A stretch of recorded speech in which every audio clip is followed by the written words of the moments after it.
Hello, everybody out there in radio land. Y'all are listening to Media Cyphers only on 89.1 WIDR or online at widerfm.org. I'm your host, Andy Argo. And for those of you who don't listen to the show on a regular basis, this is our weekly news program where we come onto your radio dial and we tell y'all what is really going on here in the city of Kalamazoo, the state of Michigan, the so called United States, and the rest of the world from a working class perspective. Coming in this week, we've got a pretty big show for everybody. Coming on at 12:30, we're going to be joined by a special guest. Chris Glasser is going to join us talking about their campaign for the mayoral seat here in the city of Kalamazoo. And we're also going to be also catching up on some of the many stories that happened. I was actually gone last week. You might have been tuning in. I had one of my old teach-ins playing instead. I was out in Japan with my brother, kind of enjoying the land of the rising sun and watching a particularly stupid week in American politics from afar. I forgot to mention the following thoughts, views, and opinions are not necessarily those of 89.1 WIDR or Western Michigan University, no matter how dope or insightful they may turn out to be. So anyway, yeah, I was gone in Japan for about a week there, and I missed new I lost the new stories coming out of America. We'll be catching up on some of those. I it's, when I say particularly stupid week, I missed the press conference where apparently they caught Antifa's girlfriend or whatever it was that Christy Nome said. Um, and just oh Lord. There's a lot to say about that, of course, and we will be talking a little bit about the Antifa press conference and some of the other big stories that happened while we were gone last week. There's also, of course, one of the big stories is the tentative ceasefire. Again, there's a lot to dig into as far as that story goes. And one thing to, of course, concern ourselves about is the history of Israel and breaking these ceasefires pretty quickly. That's a big concern. And we're also going to be talking about again. There's been an increased encroachments onto the West Bank.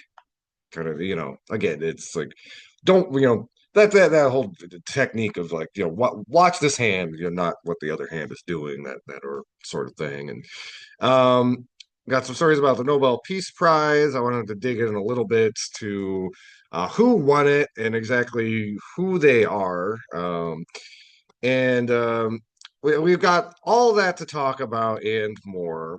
Um, I actually did want to comment a little bit. I know usually we start with local stories. So as I mentioned, I was in Japan last week, and something that was interesting. There was some news hitting in Japan while I was traveling there. They are on the cusp of getting their own or getting their first female prime minister in Japan, Sanai Takachi. But it reveals some very interesting political undercurrents and trends that I thought were a little eye-catching. And Sanai Takachi is a staunchly conservative political figure.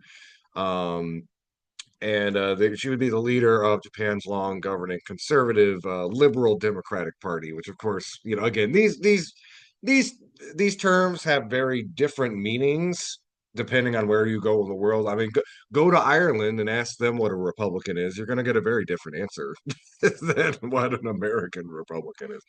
But I was gonna say, even a lot of them are referring to Sanai Takachi, a very hardline conservative, a hawkish candidate, which is pretty unusual for Japan. It's kind of mainline Japanese politics to try to avoid kind of foreign conflicts and that sort of thing. But it's basically kind of building off of kind of Shinzo Abe, and they described her. She describes herself as an admirer of Margaret Thatcher. So, man, by the way, if you're too young to understand this, Margaret Thatcher was she was to British politics what Ronald Reagan was in the 80s, which is again somebody who just completely gutted the social safety net and kind of upheld these uh, like radically neoliberal principles of just let the free market determine everything and just gut social services, which of course we're seeing an extension of to this day. But again, it's very interesting to me that we have these currents of the global far right is in ascendance in many places. The left is getting its victories in certain other places. Latin America has really seen an upsurge. Thinking of places like Colombia, Brazil, etc. But yeah, the fight against these kind of far right politics of austerity and the war on the working class is a global struggle. And for the people in Japan, it looks like they're going to have to deal with their own Margaret Thatcher, which best of luck to them and all our Japanese comrades. One thing that I thought was an interesting wrinkle in the story, though, and it kind of exposes the differences in how political systems work across the world, is that she's actually facing some difficulties in getting into her position because she is so far right. And excuse me, because of that, she needs to have some sort of coalition in order to. It's not the first past the post system or winner take all that we have in America. There are multiple political parties, and in order for any one candidate to rule, they need to have assemble a coalition enough of the parties and the politicians across the spectrum have to support their government for them to have that seat. And because of especially some of her hawkish politics, she's finding difficulty finding the support needed to step into that role. Can't really imagine something like here in America, where again, Trump squeaked by with like a little under, I think it was something like 22, 23% of Americans voted for him. And with that in Congress, he's basically got unchecked power to do what they want. And of course, the very weak Democratic Party that is barely in opposition. But yeah, it goes to show that America always prides itself on being this robust, strong democracy and stuff. But over in Japan, where they're set to get a very similar politician to Trump, there are far more guardrails against their most radical impulses that again we do not have here in the United States. And okay, again, most of our Democratic politicians, save for about a dozen progressive or democratic socialist politicians, are fully in support of the same type of neoliberal politics of a Bill Clinton, of a Margaret Thatcher, of a Ronald Reagan. So there's some differences on some rhetorical differences and some differences on particular policies. But yeah, as there was this African socialist. I always go back to this quote. America is also a one-party system, but with typical American extravagance, they have two of them. So anyway, I'll link. There's an article I'll link to in the show notes if you're interested in Japanese politics, like I did, or I got interested in. So, but yeah, it got. I thought again, I wasn't spending my whole vacation doing a political analysis of Japan, but I just did. I did think some of those political currents were interesting, and I wanted to highlight them. So. I'm going to pivot now to some more local news, talking about what's going on here in Michigan. And uh, there's an article from Michigan Advance about some of the impacts that federal legislation is going to have on our healthcare system. This does coincide with some good news. um, that there is some legislation going through in at the state level in Michigan to try to maintain Medicaid funding. This has been again, if you have any loved ones who have Medicaid, this is includes myself. You've been looking at December 2026 as the sort of ticking clock, because that is when the new rules are set to go in place about work requirements and about funding. And as we've mentioned before on the show, one of the things that the big BS bill did was put work requirements on Medicaid. You like 70, you need like 80 volunteer hours a month, which again, that can be a struggle for people, especially some people on Medicaid who are dealing with chronic health conditions. Setting that aside, the staffing for Medicaid services has also been gutted. So you're talking about several more, a lot more paperwork, a lot more bureaucracy to get your care you need, and much less staff to actually process it. So we were really looking at basically this apocalyptic moment in healthcare. And to the credit of the Michigan state government, um, they are doing some work that the governor just signed off on. Uh, to basically what it will do, it instructs the Department of Health and Human Services here in Michigan to request a waiver to continue assessing a tax on insurers to help pay for the state's share of Medicaid expenses, which would help kind of bridge the gap in that funding. Um, Michigan uses an insurance provider assessment tax to generate about $630 million in annual revenue, much of which is used to qualify for about $1.75 billion in federal match revenue under traditional Medicaid and the Healthy Michigan plan. The bill, the big BS bill, sought to cap state provider taxes at 6% in fiscal year 27 through 28, which would have significantly reduced funding, which again is a little bit of triage, but much needed. Um, but let's talk a little bit about what those cuts actually entail here in the state of Michigan. This is an article from Michigan Advance, written by Andrew Martinez and Dr. Alex Jenke. It's published on October 8th. No savings for Michigan, only cuts for healthcare. Going to be reading from this article real quick here. A government shutdown has arrived, and Medicaid spending is once again at the center of the fight. Vice President J.D. Vance claimed Democrats would shut the government down to demand health care for illegal aliens. His words to describe limited state-funded programs that provide narrow services to undocumented immigrants. Which, by the way, just as a quick aside, this whole this really goes into this tactic that I see, especially from right-wing media and right-wing politicians. It's like you again, you throw out this lie that like again Medicaid funding is going to like undocumented immigrants do not receive Medicaid or any. I mean, U.S. citizens barely get any health care from the government. Let's be clear on that. But we're talking about like literally just like if you show up in an emergency room, you should get care regardless of whether you are documented or not. That sort of thing. Um, and but of course, the Democrats kind of fallen into this trap of saying, "Well, they're lying about that." Here's a better talking point if you're a human being. Everybody should have health care. Just a crazy thought. I don't know. Maybe lead with that. I don't know. Like that sounds like a better talking point to me. I don't know.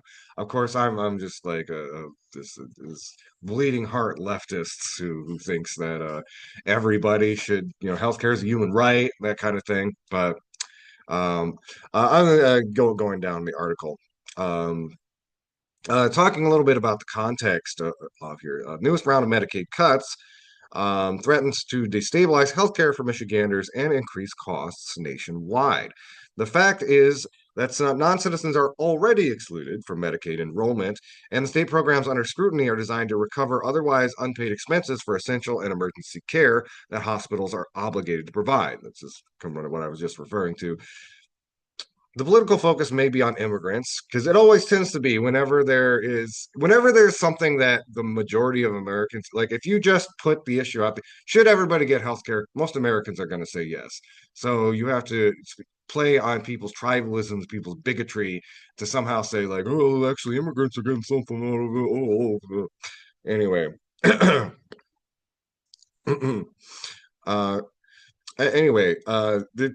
talk about the realities of lawmakers holding healthcare for millions of Americans hostage with no savings for Michigan, only deeper cuts to its healthcare infrastructure.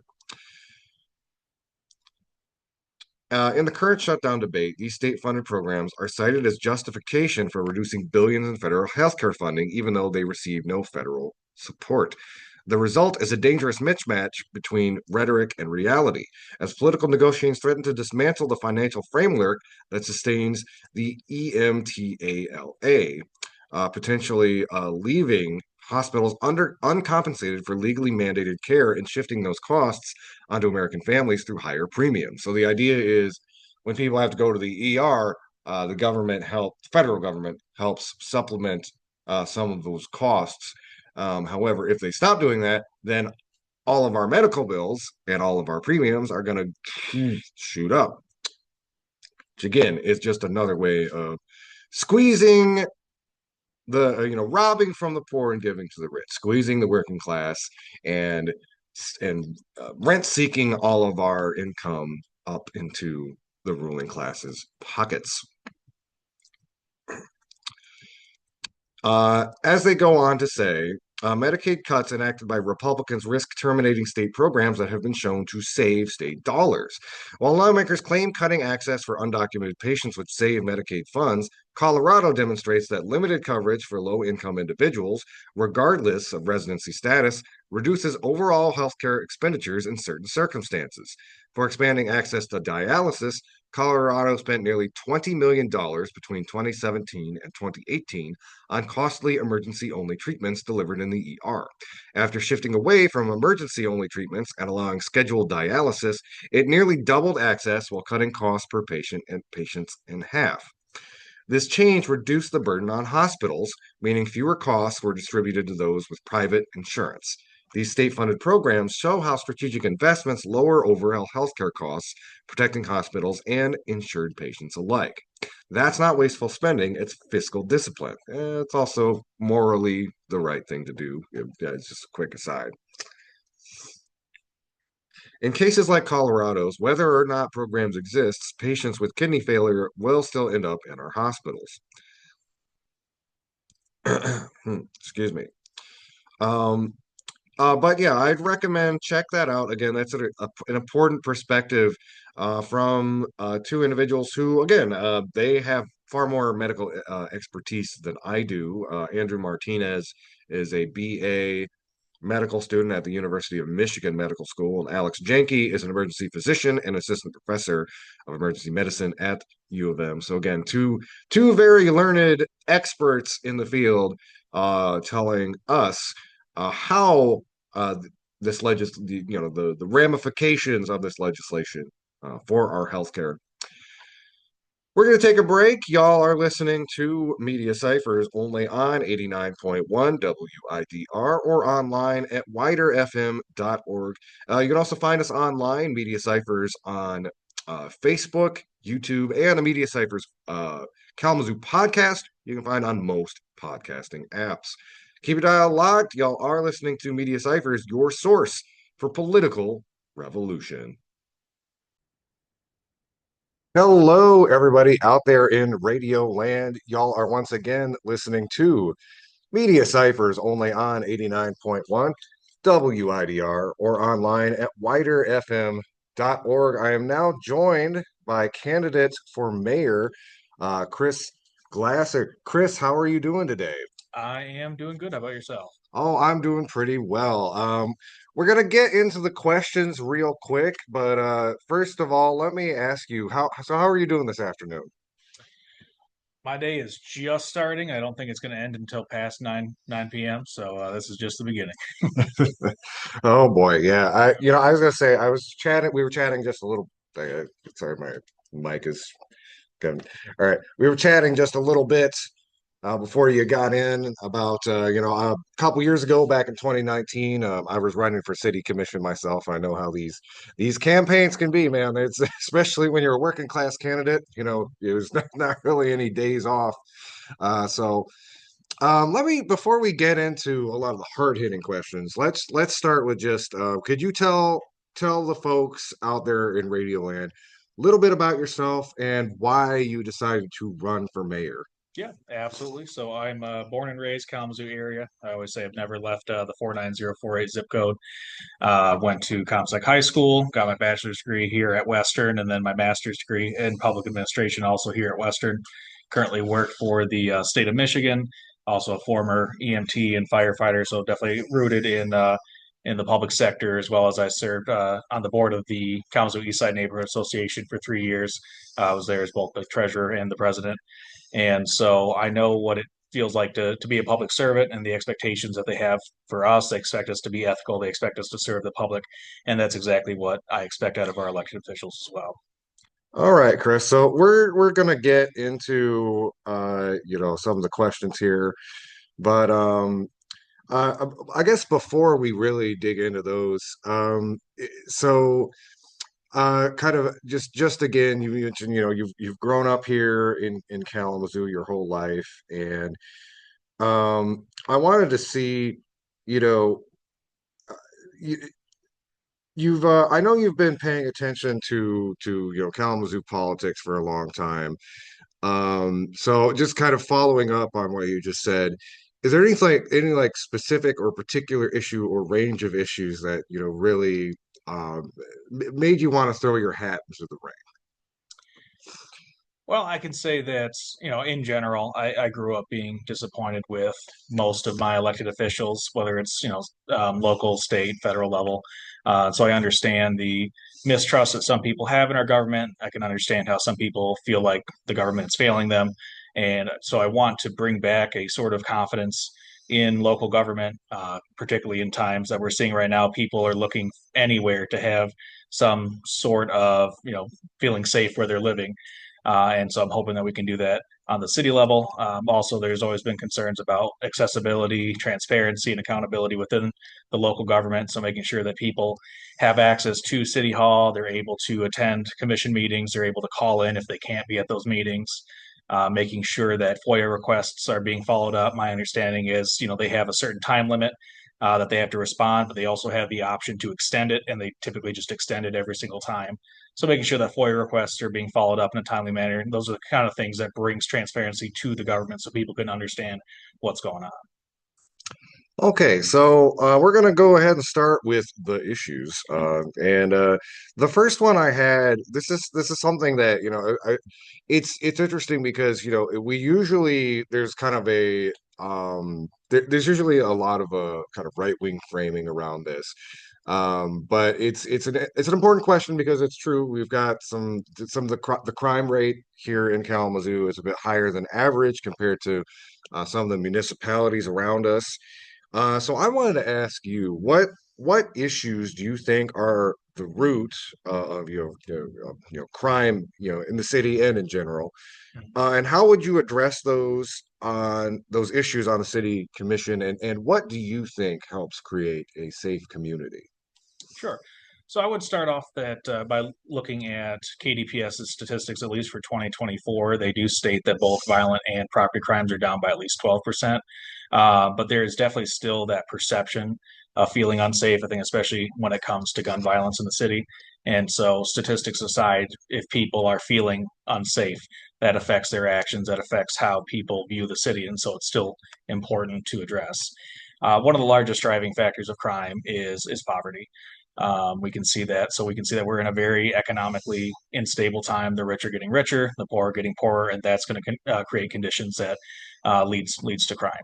So I think that bringing in some sort of economic stability, people being able to have jobs that pay a living wage, and having both social and community supports that can help avoid those kind of situations that lead to the crimes that we're seeing, particularly again like the gun violence, I think would be the largest solution. All right, great. And I think to kind of kind of piggyback on that. So again, the whole whole poverty point. Do you think that particular uh, the particular way that kind of economics drive the crime rate and stuff. Mhm. What do you think that what more does the city need to do specific, like what specific sort of interventions do you think the city needs to make to kind of curtail that? I mean, it can be difficult. The city is limited in a lot of ways. We can't set our own minimum wage and things like that. We can try to invest in jobs programs, trade programs. We do have the Kalamazoo Promise, but making sure that that's utilized effectively, that we're seeing the people either going into both college and the trades are important. And then I think also making sure that we're being ethical because a big role that the city commission has is approving contracts and spending the money, making sure that we are only giving money to contractors who are ethical employers, and I think that could help. All right. Next question, and this is one we've been kind of asking every candidate interview since around 2015 for almost as long as we've been on here. I'm going to bring up the foundation again. So again, just a quick 101 for some of our younger listeners. Kalamazoo has a unique funding model, the Foundation for Excellence. And basically, the way that it works is our city budget is directly subsidized by donors. So we've criticized this budget model on our show before, and we feel like it gives the local billionaires a lot more leverage, direct leverage over the city budget than a typical way that a city would be funded. Um, I wanted to ask you, as somebody who's running for mayor, how do you feel like generally about the Foundation for Excellence? And if it were possible, and by this hypothetical question, that this was kind of on the table about 10 years ago when the FFE was being discussed, was getting a progressive income tax, which basically means taxing the rich. Um, but would you rather Kalamazoo have a progressive income tax instead? Why or why not? Yeah, absolutely. I don't think it's a coincidence that around the time they were talking about doing the progressive income tax is when all of a sudden we got this massive donation coming in to say, we don't need to do that. Here, have some money, which makes me feel like whatever they've donated thus far is less than they would have possibly been paying under this taxation system. But going back to the wealth inequality, I think having a progressive tax system helps address that. Wealth is being distributed one way or another. It has to go somewhere. Is it going down? Is it going up? Is it being distributed equally? And so we need to force that back down because the workers are producing all the output and the benefits been going up to the top. And one of the things that concerns me about the Foundation for Excellence is, the city's reliance on it. So over 20% of the general funds come from the Foundation for Excellence, and that helps reduce property taxes. Well, what happens if that goes away? I know back in I think it was 2021, they received a $400 million endowment in addition, adding to that fund. What would have happened had they not gotten that money? They were talking about one year not possibly not being able to spend any money on aspirational projects because of the health of the stock market. And we're in a position where the city is so limited in the way that it can raise revenue, property taxes being the primary one. We already have it artificially reduced, and people are already in a position where they feel like they can't pay any more property taxes. We're seeing millages fail for schools. Metro's got a millage coming up, and there's getting pushback against that, and that's just to keep up with inflation. And people are worried about paying more, even when it comes to public transit. And so I think raising property taxes wouldn't even be a feasible option if we needed to get more revenue. So I don't like that we're relying on it. If it was used for aspirational projects or to help make the city more, independent, something that we could, if it disappeared, be sustained without it, that would be fine. But our reliance on it is concerning. All right. This next one, this is also kind of about, it's another democracy question. And it's something that, especially a lot, I hear it a lot when I think of like a lot of the grassroots organization that do community organizing around here, especially representing like, kind of working class neighborhoods. But so currently, the city charter, city commissioners are elected at large, meaning anybody from any part of the city just runs for city commission. There have been discussions over the years about transitioning into a ward system. If you've been in any of our listeners have been in any kind of larger cities, you know that a lot of times specific wards or neighborhoods, districts in the city will directly elect a representative that then goes into city commission or council. Um, so I was kind of curious, would you support such a change to the city charter? Would you support Kalamazoo transitioning into a ward system where in particular neighborhoods, areas of the city directly elect their representative, who then serves on the city commission? Yeah, it's definitely something that I've thought about before, and I would say, in principle, I definitely support it. The one caveat is I just would want to make sure that we're aware of any possible negative consequences or unintended consequences. But in general, yeah, the thought of having, okay, this is the commissioner that I go to if I have concerns versus I'm going to just email all six commissioners and hope to hear back. I like the idea of saying I've got this is my point person that I can take my my concerns to. But with anything, talk about unintended consequences, making sure that anytime you're developing districts, what if it gets gerrymandered and things like that? So I'd have to see what the rollout would look like, what the kind of districts would look like. But Battle Creek is doing it, Grand Rapids does it. So the larger cities around us do have a ward system. So I don't see why not. I just would want to make sure that we know that there's not going to have any unintended consequences that actually makes it worse, especially for already disadvantaged communities. All right. Next question, we're going to talk about this is when I was running for city commission back in 2019. This is probably the issue, the single issue I got the most feedback about, had the most conversations about, and it seems to be one that's pretty consistent: affordable housing. And I wanted to ask you, how do you think we can keep rents affordable for Kalamazoo residents, and what role should the city play in helping unhoused residents attain and maintain shelter? Absolutely. Housing is getting out of control. The cost of housing, it's absolutely not keeping pace with wages. And so that's a struggle that a lot of people are facing. I have a lot of clients where housing instability is one of the biggest issues, and we don't have enough resources for them. Unfortunately, the city is tied in certain ways, like we're not allowed to do rent control. There's a lot of preemptions that Yep. the state is preventing cities from being able to handle themselves. And I think that's unfortunate because, I mean, we're in a position, over half of the city is rentals. And almost by definition, what you're paying in rent is covering the cost of the home, sometimes even covering the cost of a property management firm, and then also making money for the landlord. So that's how much you're getting charged. Is people are making money, significant money off of this. And so I wish we could stabilize that using rent control options. Besides that, the city can be mindful when it comes to zoning. They're just talking about like really can't be doing the single family homes anymore. We're talking about doing duplexes, triplexes, the larger buildings. There's also concerns about that, though. A lot of the complexes that we're seeing, we're told, oh, 20% of the houses, 20% of the units will be affordable. And affordable is defined as like 80% of AMI rent, and that's probably still not even affordable. So it's like we need to get innovative and think outside of the box for some of these. When it comes to the unhoused population, I think that's one of those. It always is going to boil down to money, but if we had the ability to, absolutely getting more shelters here in Kalamazoo, I believe in a housing first model that says, if we have folks who are dealing with substance abuse, with mental health issues, with unemployment, in order for them to address that, they need to have a steady roof over their head, which they're not even getting at the mission. They're out every single day at the mission. They're at capacity at the mission. It's a faith base, which has issues with some people. So we absolutely need more shelters in the area. And I would say, we do have like the landing place coming up, hoping to open in December, a family shelter. And I'll say that, I wish our commission would take a little bit bolder of a stance on that. We had the incident.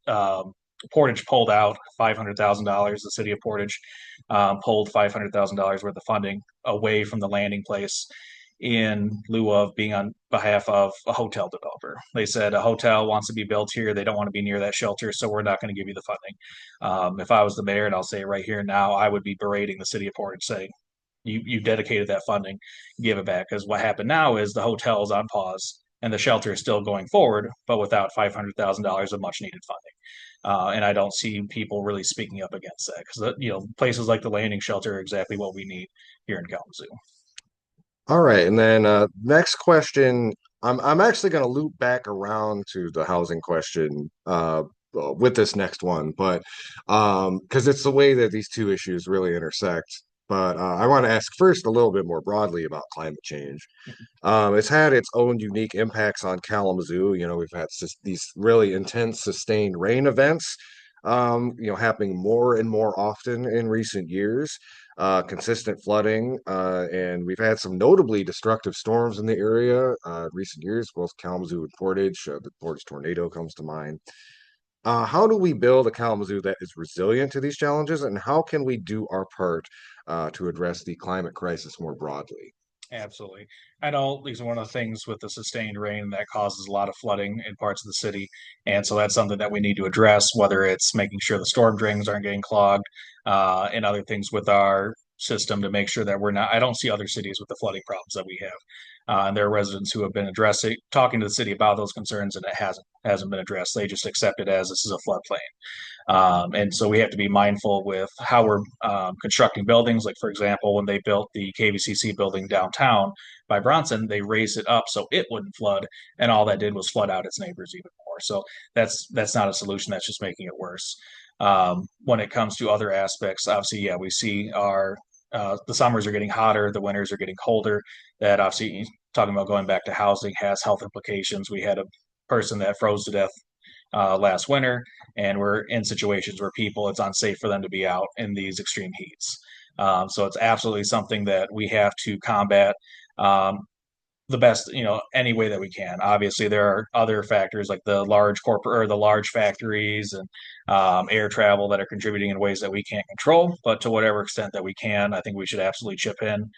Whether it's electrifying our vehicle fleets, which is we can do for maybe the regular passenger vehicles. We don't have any electric snowplow trucks out there, and that might not be feasible. But to the extent that we can electrify our fleets, where we can add solar panels to properties, making sure that with our building codes, we're making sure that buildings are more energy efficient and aren't using up as much energy, just however we can, because this is obviously an existential crisis that is going to make this planet uninhabitable for us. So we absolutely have to attack it.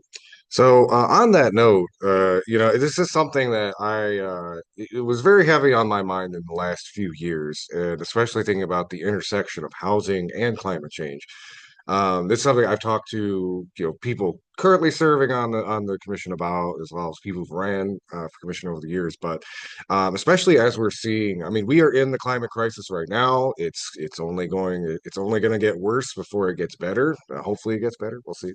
Um, and one particular thing that's going to be happening, Michigan itself is going to be getting a lot more warmer, but a lot of climate experts have kind of concluded we're going to be in something of a Goldilocks zone, where we're still going to be able to produce a lot of agriculture. It's, again, there's going to be chaotic weather, but Michigan is going to be, for the most part, livable, whereas a lot of places in the world, including right here in the United States, but also globally, are not going to be inhabitable, whether because of rising sea levels or just because of just unbearably hot summer temperatures. So something I always think about is how, as especially in coming years, we're going to see, more and more climate refugees.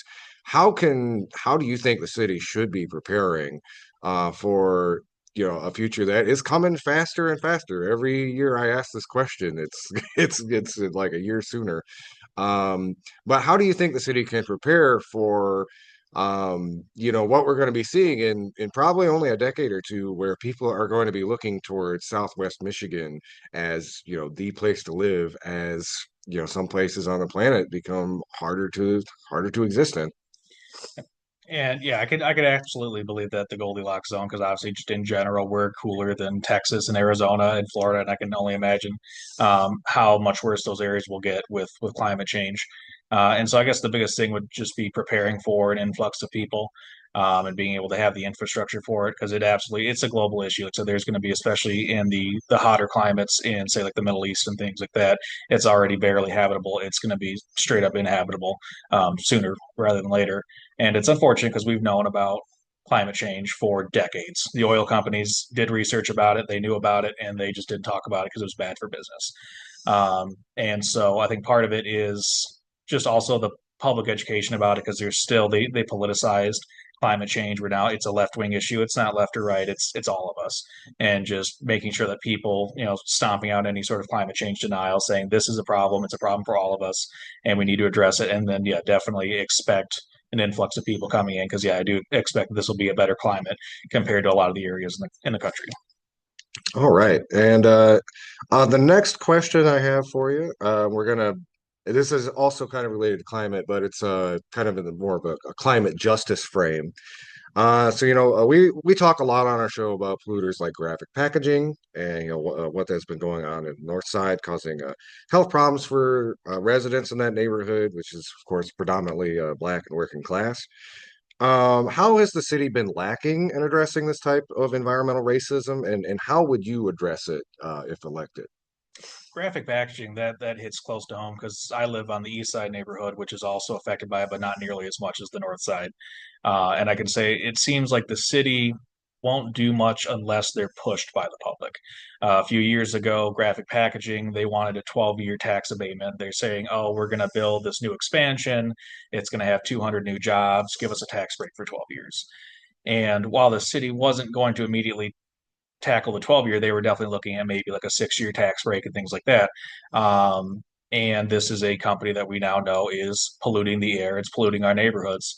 And also, maybe this is hindsight, but 2 years later, they wind up shutting down a factory in Battle Creek, laying off. No, so maybe I got that backwards. It was 140 new jobs here in Kalamazoo. They wound up laying off 200 people in Battle Creek. So we're talking about a net loss of 60 jobs, and they want a tax break. And that was something that the city was going to give them. But I do believe that the public pushback helped prevent that, and I think they only wound up getting a tax break for 1 year. Yeah, 1 year. And that's not what we should not be encouraging these kind of polluters. We need to make sure that they're held accountable. There's certain things. If it's zoned industrial, then they're allowed to build industrial, but we don't need to actually actively encourage them and give them tax breaks for it.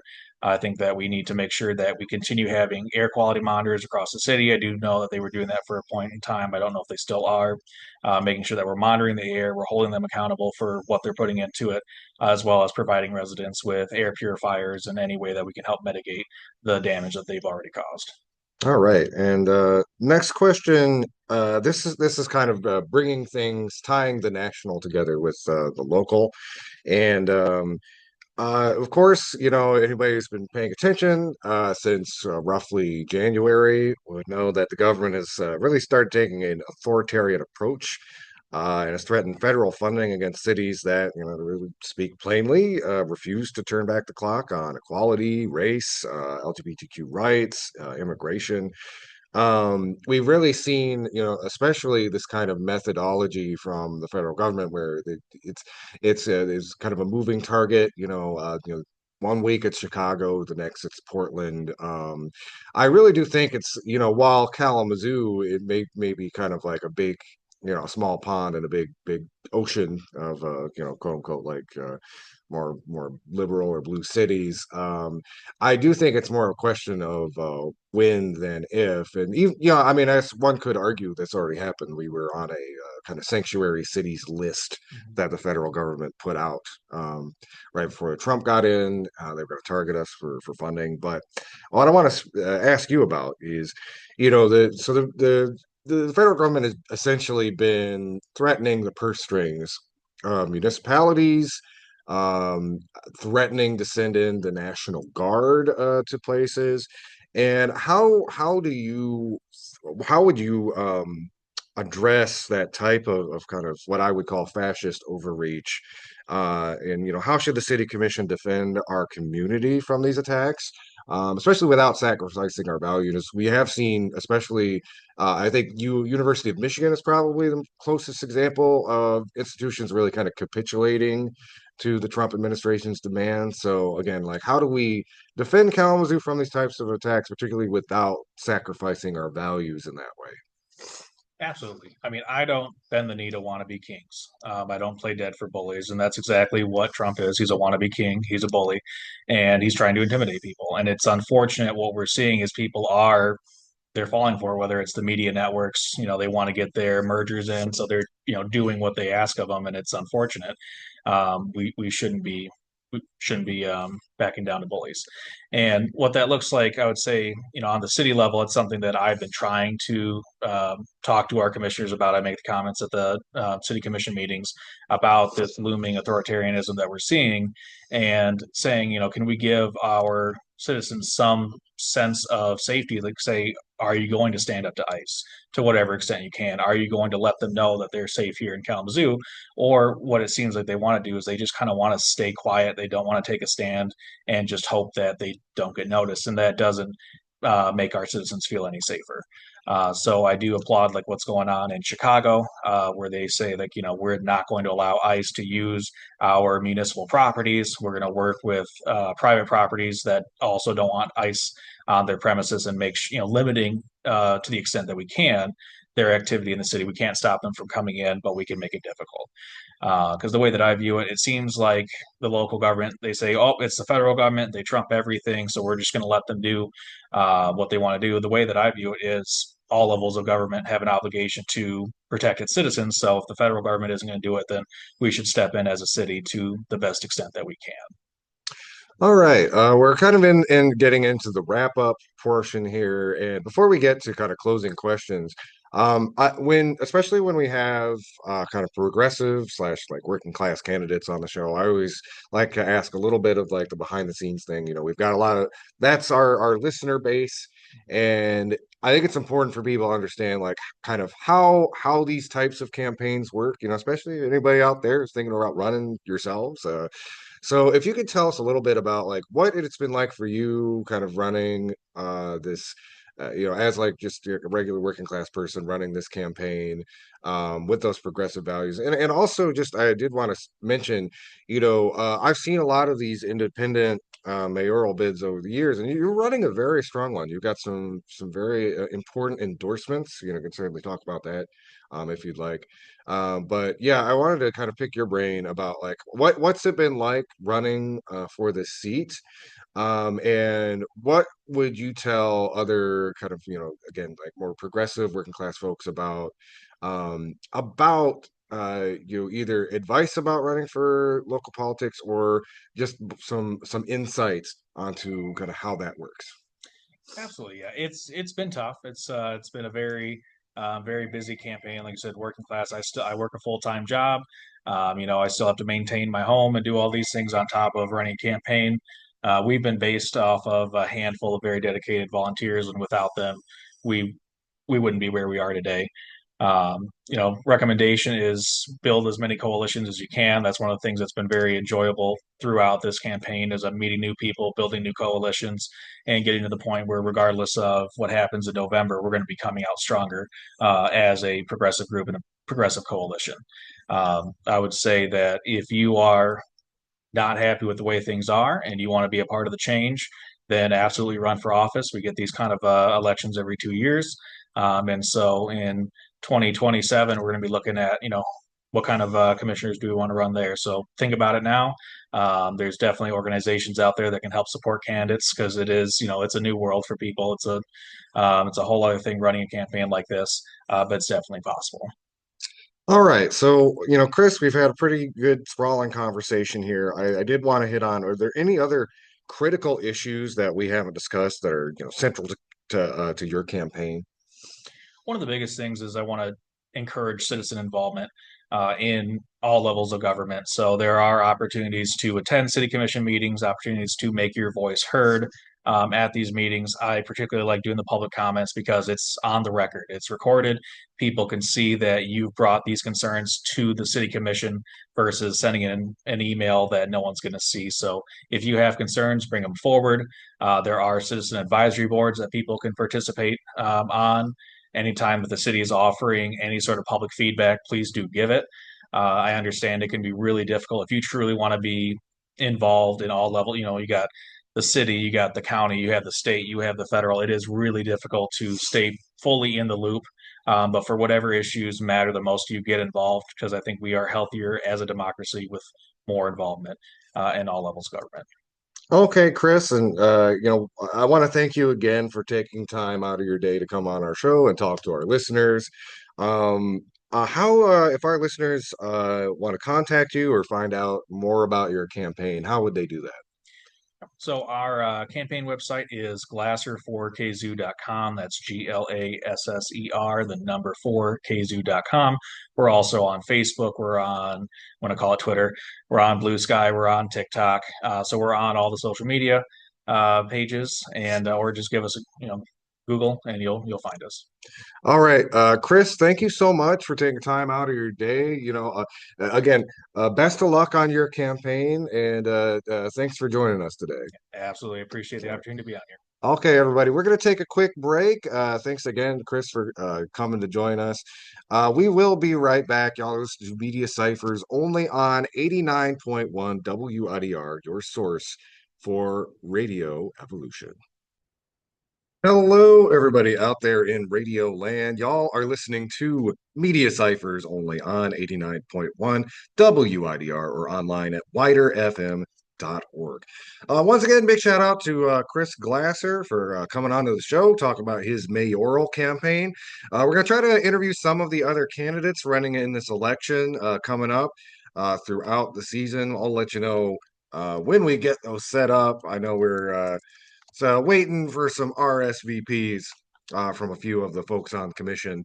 As well as I think there's at least two other candidates running for mayor. So with that, I want to do a quick hit, and I almost didn't want to talk about this because it's kind of old news, but I thought it was important to highlight again. One of the big things we do on our show is talk about how mainstream media works, and I want to talk a little bit about the concept of capitalist realism. Capitalist realism is the idea, as Margaret Thatcher once said, there is no alternative. It's the idea that capitalism, it's this all-encompassing thing. It is the lens of reality through which we view the world around us. And because of that, we are preternaturally kind of determined to analyze most, again, this is how we're taught anyway, to analyze things from perspective of, market relations and, profit versus, decline and all that other stuff. And I wanted to talk about that because it was a recent article slash news piece from WWMT News Channel 3, which is owned by conservative media conglomerate Sinclair, which really it was an example of capitalist realism in action because it was running a story about a piece of legislation going through the Michigan House about squatting, which again, it's when people who do not have like a legal deed or rent agreement uh, basically decide to live on a property. And a Republican representative from Calhoun County introduced a legislation called the SHIELD Act, safeguarding homeownership and interest through eviction law development. This is, uh, and basically, what it's trying to do is make this type of living more difficult, um, and make it easier for law enforcement to quickly evict people from those properties. Um, as Frisbee went on to say, if they produce the right kind of documentation, even if it's forged, it's at least a 7-day process to get somebody out of your own home. Um, if Frisbee's legislation became law, a person would immediately be required to prove through legal documents they can live on the property. The sheriff's deputy would be authorized to then immediately remove and potentially arrest the person that's occupying the building.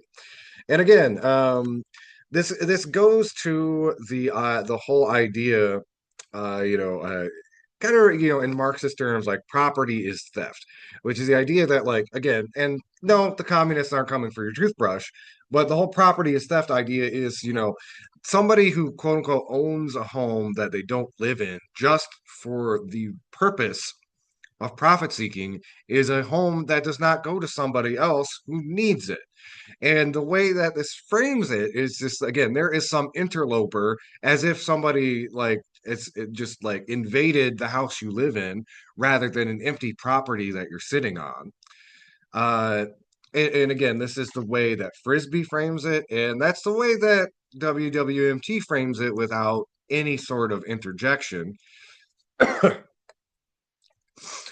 And again, Frisbee is like talking about how people could use AI to forge documents and all of that stuff. And again, it is putting the onus on people, the poorest of the poor, people who do not have housing, trying to further criminalize them and keep them from being able to maintain shelter.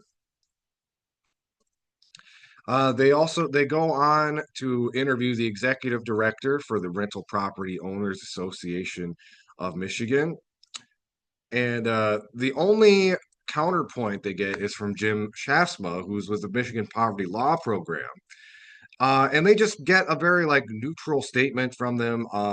I'm not saying that squatting doesn't happen, but I haven't seen proof or really even a suggestion that is at a scale that would warrant this fairly drastic legislative response to the problem. I also want to mention this could also be used to penalize renters. A lot of renters, especially vulnerable people who maybe are renting without a contract, or who have dubious landlords. This type of legislation could be weaponized against them to again just evict people at will. Also, whenever like people deserve the right to have some time to get their affairs in order. If a homeless person is squatting somewhere, they deserve a place to live. One, but at the very minimum, I think getting some time to get their affairs over and go somewhere else. It's like a house is not um squatting in a house is a different sort of quote unquote property crime than robbing a convenience store or something like that. It excuse me. It is the definition of a crime of necessity. And we need the type of society that makes sure that people do not have to squat in their homes rather than to penalize people for not having the resources to live in a society where housing is not a human right. It is a profit and rent seeking mechanism. And this article, again, is textbook capitalist realism because it paints a picture of like, this is the way things are, this is the way things ought to be. These are the people who should be targeted and penalized, i.e., the poorest of the poor who can't afford to own or rent their own home. And it gives no space, no air to the other side of the argument, which is, of course, housing should be a human right. So you can find that article for yourselves. That's WWMT. Michigan considers getting tougher on squatters with Shield Act. It's published on October 7th, or no, not 7th, October 2nd. Sorry. Okay, with that, I'm going to take a quick little break. And when we come back, we are going to pivot to some national and international stories. Keep it out locked. Y'all are listening to Media Cyphers only on 89.1 WIDR or online at widerfm.org, your source for political revolution. Hello, everybody out there in radio land. Y'all are listening to Media Cyphers only on 89.1 WIDR or online at widerfm.org. So this next piece I wanted to read about, you may have heard last week about, especially, Donald Trump throwing a temper tantrum that he did get the Nobel Peace Prize and all that stuff. But I wanted to kind of shed a spotlight on who did receive the Nobel Peace Prize and why that's maybe not a great thing that they did. I think one thing that people should really understand when we're talking about the Nobel Peace Prize is, the Nobel Peace Prize has always been a little bit compromised. It hasn't always been going to the arbiters of peace. I mean, Henry Kissinger once got a Nobel Peace Prize. That should tell you really anything about how valid it is. Barack Obama once got the Nobel Peace Prize and went on to really like develop the practice of drone warfare under his administration. So, these prizes are not necessarily giving out to people who are actually out there promoting peace, but It's been interesting watching kind of the narrative around this because I've seen a lot of, kind of resistance liberals who are really excited that Donald Trump didn't get it. But I mean, the person who did get it literally dedicated their Nobel Peace Prize to Donald Trump and is part of the constellation of right-wing figures that are amplifying global fascism right now. So let's talk a little bit about Maria Corina Machado. And I'm going to be reading a bit from this article from the World Socialist website from Andrea Lobo. She does a really good job of being thorough and really giving you a picture of who Maria is. This was published on October 10th.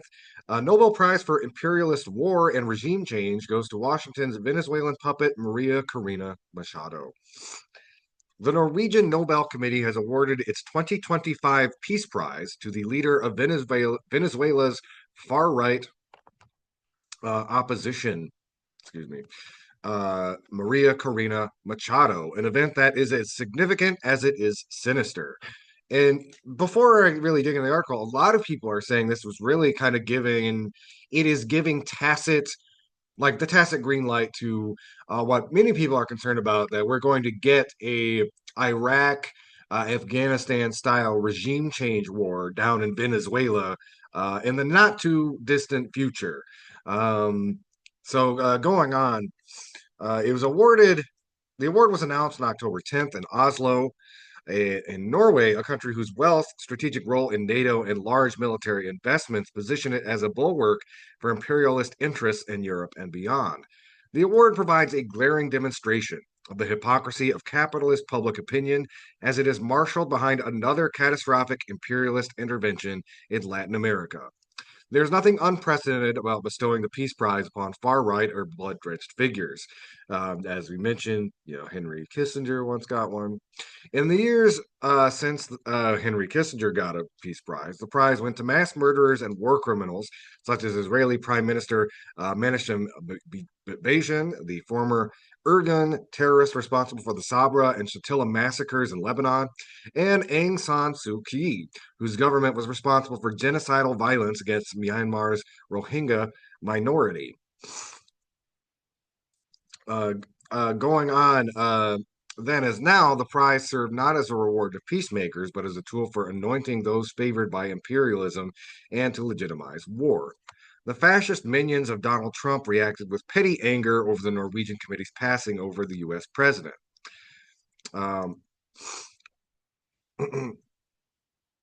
With the record of arming, financing, and politically supporting the Gaza genocide and bombing Iranian nuclear facilities, not to mention his murder of unarmed civilians on small boats in the southern Caribbean, Trump was a bit much for even the Nobel Committee to swallow. But if they couldn't give the award to the U.S. organ grinder, they did choose one of U.S. imperialism's able hench people in the person of Mochado. Later on Friday, having seemingly resigned himself to the decision, America's would-be dictator retweeted Corina Machado's statement in response to the award. We are on the threshold of victory, and today, more than ever, we count on President Trump. The Norwegian Nobel Committee described Mochado as a brave and committed champion of peace, a woman who keeps the flame of democracy burning amid a growing darkness. Not surprisingly, AI detector 0GPT concludes that this blather and much of the rest of the statement were copy posted from a chat GPT prompt. The champion of free and fair elections has been a tool of U.S. regime change operations for nearly a quarter century. By the way, the champion of free and fair elections bit should be read sarcastically. I probably should have emphasized that a little bit more. In April of 2002, she rushed to Caracas's Miraflores presidential palace to join in the military big business bid to overthrow Venezuela's popularly elected president Hugo Chavez, signing the infamous Carmona Decree in support of a coup. Shortly after, Machado launched her NGO Sumate to organize violent U.S.-backed destabilization efforts paid for by the National Endowment for Democracy, an agent created to carry out political operations formerly executed by the CIA. The hero of this struggle for this peaceful transition to democracy openly hails U.S. military aggression and is directly collaborating with Washington's on plans for a post-regime change repression of all those opposed to Washington's intervention. As the New York Times acknowledged last week, The group supporting the use of force is led by Maria Corina Mochado. The Times adds one of Ms. Machado's advisors, Pedro Urchurti, said he was coordinating with the Trump administration and had a plan for the first 100 hours after Mr. Maduro's fall. That plan involves the participation of international allies, he said, especially the United States. One can be certain that those 100 hours would be every bit as bloody as those that followed the coups in Chile in 1973 and in Argentina in 1976.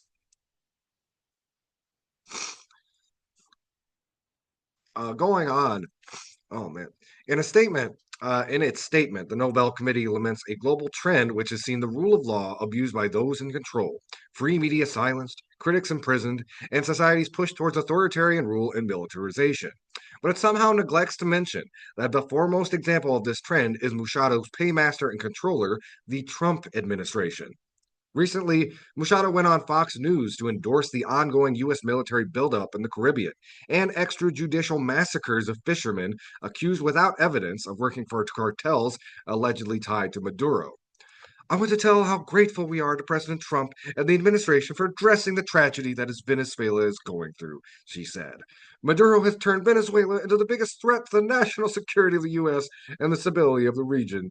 I would argue probably the biggest threat to the national security in the U.S. is the Trump administration, but uh, this is my 2 cents. The Pentagon has now sunk at least 5 small vessels, killing at least 21 civilians in the southern Caribbean, while amassing a significant naval fleet, numerous warplanes, and 4,500 sailors and troops off Venezuela's shores. These are the first recognized U.S. military attacks on Latin America and the largest military deployment there since the 1989 invasion of Panama that left hundreds, if not thousands, of civilians dead to capture the former U.S. ally and dictator Manuel Noriega, also on the pretext of drug charges. Last week, the White House sent a memo to Congress announcing a non international armed conflict against a secret list of alleged drug cartels in what amounted to an illegal declaration of war against the people of the entire hemisphere, not least the working class at home. Beyond her support for imperial intervention, the embrace of Machado's fascist political pedigree, like the thunderous acclamations given to fascist Argentine President Javier Milei, signifies an endorsement by the respectable layers of the world oligarchy of a return in Latin America to the regime of terror created under the U.S. backed dictatorships that seized power across the region in the latter half of the 20th century. Going on, Machado is a champion of free market policies, above all, the privatization of state oil company PDVSA, whose public ownership has been upheld by a wide spectrum of bourgeois parties since the 70s. She has endorsed Malay's economic program of shock therapy, in which freedom means the liberation of corporations to eliminate social spending and exploit the working class without any restrictions or regulations. The scion of a Venezuelan oligarchic dynasty, her far right politics have always been animated by hatred of the working class and of any challenge to social inequality. On this basis, she has supported crippling U.S. sanctions that by 2020 were estimated to have caused some 100,000 excess deaths while forcing millions to flee the country. Again, that's the thing. When the Trump administration points at like Venezuelan migrants are coming up to America, it's literally the U.S. government's fault. They are coming up because of the sanctions that we are imposing on that country. They always leave that part out when they're talking about it on Fox News or CNN for that matter. She has likewise remained silent on the punitive anti immigrant policies pursued by the Trump administration against hundreds of thousands of Venezuelans who sought refuge in the U.S. Machado has repeatedly appealed to the Venezuelan military as the country's ultimate political arbiter, making clear that any regime she were to head would take the form of a military dictatorship from day one, committed to crushing opposition to her vastly unpopular economic and social policies. The question raised most sharply by the Nobel Peace Prize to Machado is which social force and under what program can the threat of fascism and war be stopped? So I'm going to leave it there. You can read the full article at the World Socialist website. Nobel Prize for Imperialist War and Regime Change goes to Washington's Venezuelan puppet, Maria Corina Machado. It was published by Andrea Lobo on October 10th. All right, everybody. Thank you. We're gonna take another quick little break. We come back. We're gonna talk a little bit about the ceasefire. Y'all are listening to Media Cyphers only on 89.1 WIDR or online at widerfm.org. You can also find us online on Facebook, YouTube, and the Media Cyphers Kalamazoo podcast. You can find on most podcasting apps. Keep your dial locked.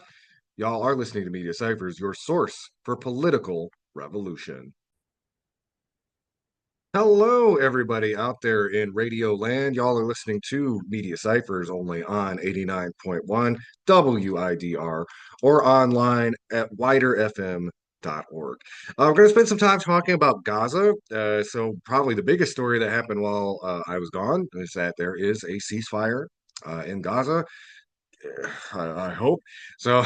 The hostages have been released on both sides, although I guess Palestinians are referred to as political prisoners or something. Those they're hostages too. We've seen some pretty gross stuff from the media. You know, you can point at like Laura Loomer and some some other misinformation that they've been dropping. Like they didn't release any. Oh, you can see they released any female hostages, implying that they like killed all of them and all that stuff. And for those of you paying attention, Hamas already released all of the female hostages. There was just like a few. Excuse me. Sorry, I've got a tangled cord here. Well, anyway, I'll deal with that later. So, excuse me. So one of the big things to be concerned about, first we do want to lead off by saying like it is good that the Palestinian people are going to have at least a chance to try to recover and catch their breath. um, but we are staring at a few things that need to, really be grappled with, which is, the Israeli state has, said we're going to do a ceasefire before, and there's like a Palestinian saying, it's like, yeah, ceasefire means, the Palestinians cease, and Israel continues to fire. And we did see Israel carrying out continued attacks in the Gaza Strip, even after the ceasefire went into place. We've also got a lot of rhetoric from Netanyahu about basically continuing his genocidal campaign at the drop of a hat. I want to read a little bit from an article from Truthout by Sharon Zhang. Despite ceasefire, Netanyahu vows return to hard way if Hamas isn't disarmed. Just before the first phase of the Gaza ceasefire agreement went into effect on Friday morning, Israeli Prime Minister Benjamin Netanyahu vowed a return to Israel's slaughter if Hamas isn't disarmed, a provision not part of the current deal for a partial withdrawal and captive exchange. In a televised address delivered just before the ceasefire went into effect, Netanyahu said the next stages of the plan involve the disarmament of Hamas and the demilitarization of Gaza, though there have been few reports of the actual future stages of the agreement. He said, "We are gripping Hamas from all sides in preparation for the next stages of the plan, in which Hamas will be disarmed, etc., etc." Disarmament of the Palestinian group is included in President Donald Trump's broader plan introduced last week, but Hamas has not agreed to that provision and has resisted previous similar proposals. The current agreement only involves a short period until both sides release captives, and negotiations for future steps are still ongoing. And I would say, like, speaking of, I mean, if I were Hamas, yeah, I probably wouldn't want to put down my arms if my people were still being actively genocided. So yeah, I could kind of seems reasonable to me anyway. Just, um, as the article goes on to say, Israel infamously broke the ceasefire agreement that began in tandem with Trump's second term, and Trump refused to take action when that occurred and spent subsequent months carrying out airstrikes to back Israel's regional wars while also levying sanctions on a wide variety of groups he saw as opponents to Israel. He also moved forth with a $6 billion weapons sale to Israel just weeks after officials declared an Israeli made famine in Gaza. Netanyahu has previously pledged that Israel will continue its slaughter even if Hamas agreed to a deal to release captives. He's also said he is very much committed to the idea of quote unquote greater Israel, an extremist ideology which involves Israeli conquest of all of historic Palestine and parts of other Middle Eastern countries. And it's important to understand perspective.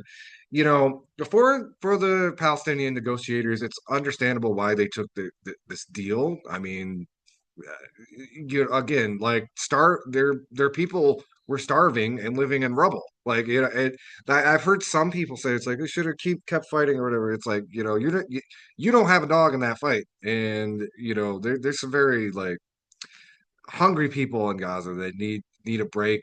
And while obviously taking the word of Netanyahu or Trump on good faith might sound or seem a little foolish. There are a constellation of interests that do make this kind of an interesting situation. Uh, Trump has a lot of business issues that integrated into the broader Middle East and Muslim majority countries in the region that do are demanding, or at least putting pressure on the Trump administration to be a little more sincere this time. What we have seen from Israel is they have not continued the capital G genocide, but they are circumventing certain things to continue violence in the Gaza Strip. They are now they've been since the ceasefire has been in place, they are now funding and arming various rebel groups in the Gaza Strip to fight Hamas on their behalf, which is a bad and a good sign. Again, they're continuing to do violence in the Gaza Strip through perhaps more clandestine means, but it does mean that they are not. It does seem they might not be looking to you know, bomb out the Strip continuously. Trump is now on the cover of Time magazine because of ceasefire, which again is pretty gross, but it's also I think it does say that for the time being, this stage of Israel's genocidal onslaught has come to a perhaps more durable pause than we've seen. So there's been like these centrist commentators asking like, oh, well, why isn't the left celebrating in the streets? And I'm like, one, we don't know how long the ceasefire is going to last. They're already, making up for lost time, like encroaching on settlements in the West Bank. The colonization of Palestine continues. And while I do share, uh, the hope that I share the hope of the Palestinian people and share their joy in this pause from the IDF's terrorism. It's I how do you expect people to parade in the streets who we have been collectively traumatized as a global community for 2 years? Images of like bombed, blown up, and starving men, women, and children in the Gaza Strip, a civilian population that has been Hiroshima'd several times over. Yeah, no, nobody's gonna dance in the streets about that. You ghouls, get get GTFO. Like what? And again, with that, the oppression of the Palestinian people continues. As I mentioned, there's still violent operations going on in the Gaza Strip. There's still active colonization going on in the West Bank. Looking at things from a glass half full perspective, though, is I think for some of the Zionists in Netanyahu's camp, there was a hope that this might reset things back to normal. Israel can just go back to being a normal country after this, and that's not the case. I'm sorry, like the global community has seen too much. There's no going back. We're not just going to suddenly forget that Israel pulled off a Holocaust in the Gaza Strip. Nobody's going to forget that, and they have been weakened and wounded. I think irrecoverably, irrecoverably. They have been permanently wounded from a public relations standpoint Um, that I mean, the Larry Ellisons of the world are going to try to reverse that for sure, but the global community has seen too much, and there is never going to be a return to a status quo where people are so thoroughly propagandized that they support Israel's violent colonialism. That's not going to happen. And, you know, um, that has really fundamentally been the work of a new generation of young people who have been out in the streets, who have been putting encampments up in college campuses, who have been out there shouting free, free Palestine. And while it is a bitter pill to swallow that the suffering of the Palestinian people continues, it is through no small part in those efforts that we have pushed, again, the U.S. empire, who has a strategic interest in letting Israel do whatever it wants, rein them in. And we, again, the efforts that we have, the international community, down to the people here in Kalamazoo who have been, standing at the federal building every weekend, holding protests, marches, harassing elected officials. That has borne fruit. And while there's no way to know how many lives have been saved because of those actions, or brave the brave people in the flotilla, including one Kalamazoo resident, um, we may never know how many lives were saved, or how many future lives get saved, that demanding an end to this genocide, which I think it has it has brought that moment of Palestinian liberation sooner. I don't know when that moment's going to be, 10 years, 20 years, 50 years, 100 years, but we have moved the needle in a very substantial way.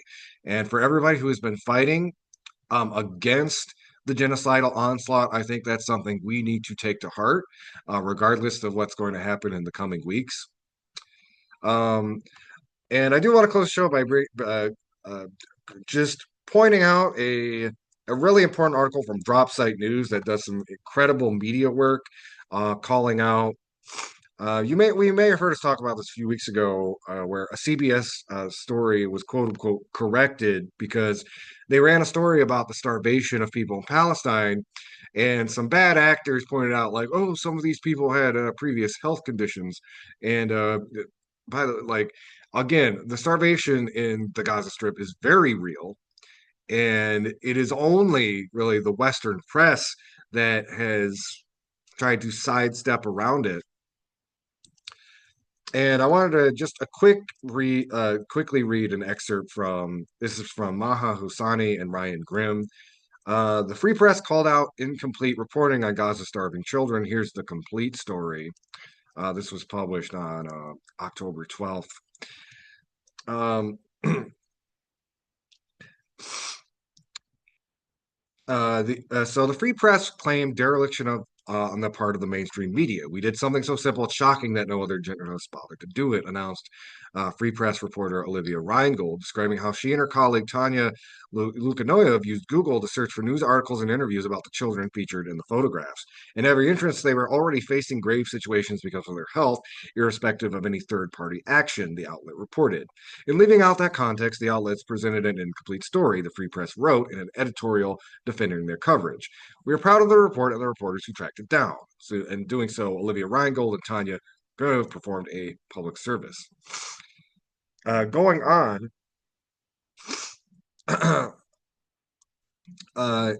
it talks about how Weiss and other Free Press reporters, writers, even touted that article as an example of the virtues of their approach to journalism in a series of lectures. David Ellison, heir to the fortune of his father, Oracle founder Larry Ellison, is said to have been attracted to Weiss and the Free Press specifically for the outlet's pro-Israel stance. Dylan Byers, who broke news of the Free Press sale for Puck, reported that Ellison was smitten by Bari's unwavering support of Israel and preoccupation with the rise of anti-Semitism, issues that are as near and dear to David's father, Larry, as they are to Paramount's outgoing owner. Facing blowback for minimizing the famine in Gaza, the Free Press responded by saying the critics of the article, including Dropsite, are journalists who oppose actual journalism. Weiss added, you'll notice one important aspect about the uproar. No one is disputing the facts in our piece. Well, Dropsite News is.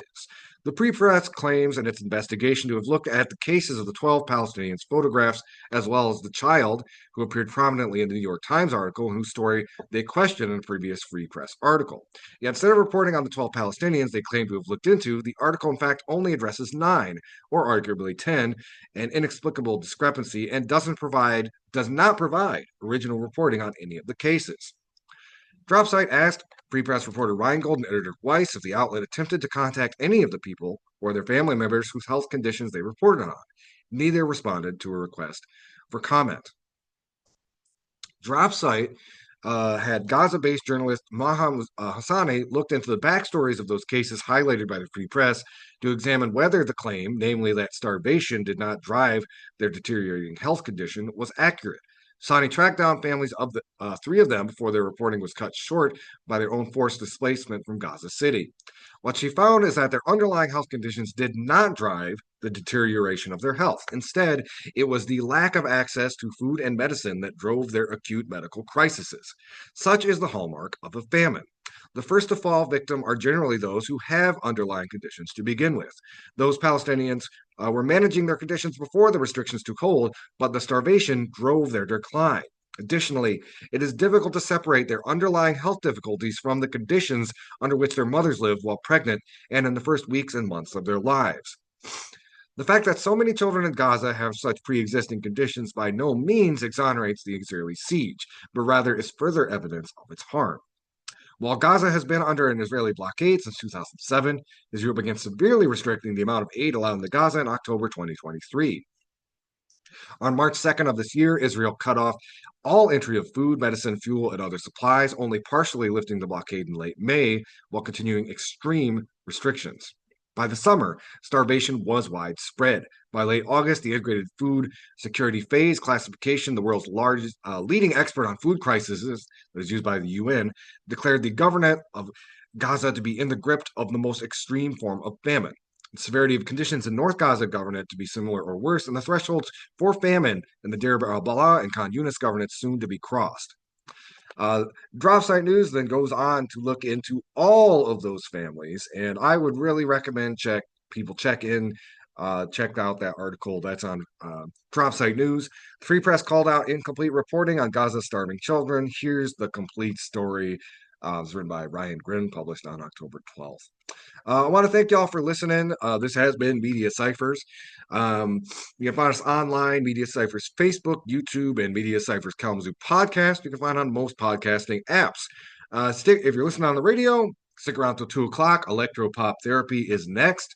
Until next time, everybody, keep on fighting for that revolution solution.